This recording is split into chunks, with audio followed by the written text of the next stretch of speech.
2009 में जारी किया गया था पैरारिग्नार अन्ना का 5 रुपए का ये सिक्का आज के टाइम आपको कितनी वैल्यू दे सकता है। बहुत सारे लोगों के पास में ऐसे सिक्के पड़े हुए होते हैं और उनको पता नहीं होता है कि इनके पास पड़े हुए 5 रुपए के इस सिक्के की आज के टाइम वैल्यू क्या चल रही है। अगर आपके पास में भी ऐसे पैरारिग्नार अन्ना के 5 रुपए के सिक्के हैं और आप इनको बेचने के बारे में सोच रहे हैं, आपको नहीं पता है कि आपके पास पड़ा हुआ 5 रुपए का 2009 का ये सिक्का कितनी वैल्यू दे सकता है, तो आज का ये वीडियो आपके लिए बहुत ही इंपॉर्टेंट है क्योंकि मैं आपको बताने वाला हूँ पूरी डिटेल के साथ इन सिक्कों की वैल्यू, कौन सी मिनट का सिक्का कितनी वैल्यू देगा, सब कुछ आज की इस वीडियो में आपको जानने को मिल जाएगा। अगर आपके पास में भी पैरारिग्नार अन्ना के 5 रुपए के सिक्के पड़े हुए हैं और आप उनकी वैल्यू जानना चाहते हैं तो इस वीडियो को लाइक करके चैनल को सब्सक्राइब करके बेल आइकन प्रेस जरूर कर लें और उसके बाद में आपके पास पड़े हुए 5 रुपए के सिक्के को निकाल के एक बार यहाँ पे मिंट मार्क जरूर चेक कर लें। आपके पास पड़ा हुआ कौन सी मिनट का सिक्का है आप मुझे कमेंट में लिख दें और उसके बाद में उसकी वैल्यू भी चेक कर लें। तो चलो जानते हैं कौन सा सिक्का आपको कितनी वैल्यू दे सकता है। कोई भी सिक्के की कीमत डिसाइड होती है तब जब हमें पता होता है कि इस सिक्के में क्या रीजन है रेयर होने का। अगर कॉमन सिक्का होता है तो उसकी वैल्यू ओनली सिक्के की फेस वैल्यू होती है। इस बात का हमेशा ही ध्यान रखना। अगर कोई सिक्का रेयर होता है तो उसका कोई एक रीजन जरूर होता है और अगर वो सिक्का कॉमन बताया जाता है तो उसकी वैल्यू मतलब जिस वैल्यू के साथ उसको जारी किया जाता है वही वैल्यू उस सिक्के की मिल सकती है। आज का जो 5 रुपए का सिक्का है इसमें भी कुछ ऐसा ही मैं आपको बताने वाला हूं कि आपको सबसे पहले इन सिक्कों की एक सही जानकारी होनी चाहिए। मतलब इन सिक्कों की कौन कौन से मिंट में ढलाई की गई है। मुंबई, कोलकाता और हैदराबाद। मुंबई मिंट के सिक्के में डायमंड, कोलकाता मिंट के सिक्के में कोई भी मिंट मार्क नहीं और हैदराबाद मिंट के सिक्के में स्टार देखने को मिलेगा। ये होती है सिक्के में बने हुए मिंट मार्क की पहचान। उसके बाद में अगर हम बात करें इस सिक्के का मेटल का तो यह है निकल ब्रास का सिक्का और वेट 6 ग्राम है और सिक्के का जो व्यास है मतलब डाई वो है 23 mm का। ये जो कॉमन डिटेल होती है सिक्के की ये हर एक इंसान को पता होनी चाहिए जो कलेक्शन करता है। अगर आप भी कलेक्शन करते हैं सिक्कों का तो आपके पास ये जानकारी होनी ही चाहिए। उसके बाद में बात की जाती है सिक्कों की कीमत की। तो अगर आपके पास में मुंबई मिंट का सिक्का होता है तो कीमत मिलती है 5 रुपए से 25 रुपए तक। यूएनसी कंडीशन का सिक्का 25 रुपए तक दे सकता है। और अगर आपके पास में कोलकाता मिंट का सिक्का होता है तो उसकी कीमत जाती है 5 रुपए से 50 रुपए तक, डिपेंड ऑन द कंडीशन। जिस कंडीशन में सिक्का होगा उसके हिसाब से उसकी वैल्यू तय की जाती है। हैदराबाद मिंट का सिक्का भी ऐसा ही है, उसकी वैल्यू भी 5 रुपए से 40 रुपए तक मिल सकती है। तो ये जो सिक्के हैं उतने रेयर नहीं है।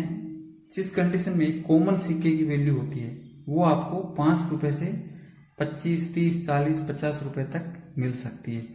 अगर इन सिक्कों में कोई रेयर होता है मतलब कोई एरर आया हुआ होता है तो उसकी वजह से वो सिक्का रेयर होता है।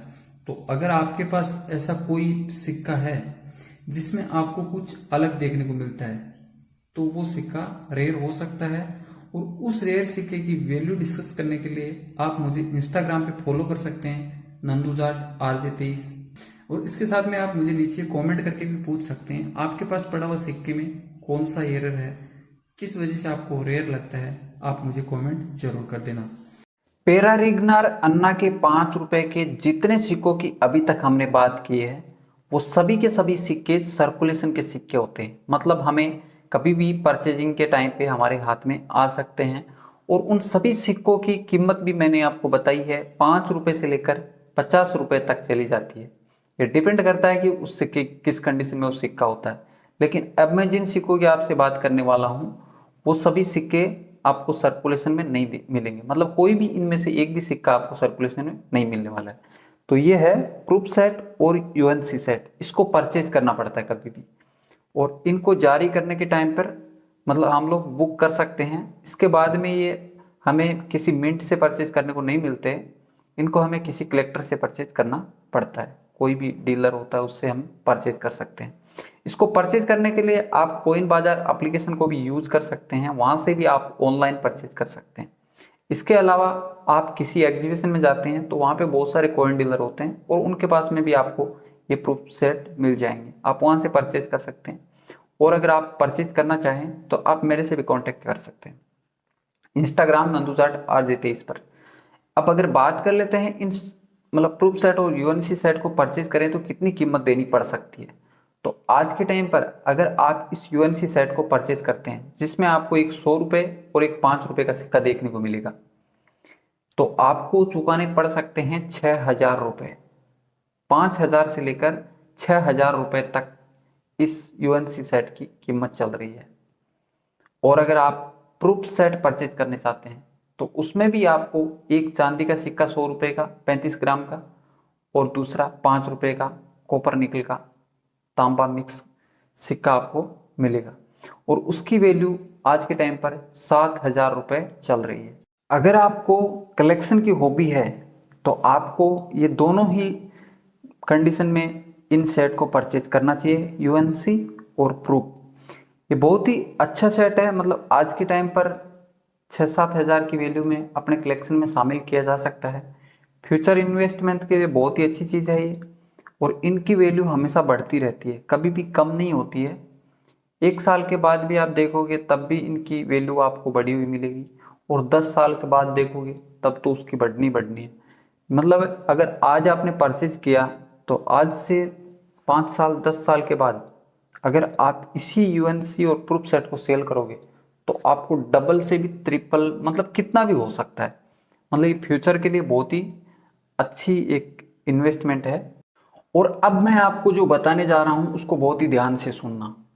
अगर आप कलेक्शन करते हैं तो कभी भी आप जो सर्कुलेशन से सिक्के उठाते हैं उन सिक्कों से कलेक्शन नहीं किया जा सकता है। अगर आपको एक अच्छा कलेक्शन तैयार करना है तो फिर आपको यूएनसी और प्रूफ सेट अपने कलेक्शन में ऐड करने ही होंगे, क्योंकि यही वो सेट होते हैं जिनसे आपका कलेक्शन रेयर होता है। ये वो आपकी प्रॉपर्टी है जिसको आप कभी भी काम में ले सकते हैं। मतलब ऐसा नहीं है कि आज आपने इसको 10,000 में खरीद लिया तो उसके बाद में आपके पैसे रुक गए और आपको कोई फायदा नहीं होने वाला। अगर आज आपने 10 में खरीदा है तो कल ये 20 लेके ही जाएगा। तो इसके लिए ये एक फ्यूचर इन्वेस्टमेंट है। और इनसे क्या होता है ना, जो हम लोग सर्कुलेशन से सिक्के मिलते हैं उनको हम लोग चेंज करके एक अच्छा कलेक्शन तैयार कर सकते हैं। और वो सिक्के तभी हमारे कलेक्शन को रेयर बनाते हैं जब हमारे कलेक्शन में पहले से यूएनसी और प्रूफ सेट ऐड होते हैं। तभी हमें नॉलेज होने लगता है कि कौन सा सिक्का रखना चाहिए और कौन से सिक्के नहीं रखना चाहिए। तो गाइज, इस वीडियो में दी गई जानकारी आपको अच्छे से समझ में आ गई तो इस वीडियो को लाइक, चैनल को सब्सक्राइब और साथ में ये वीडियो अपने दोस्त और फैमिली के साथ में शेयर जरूर कर देना।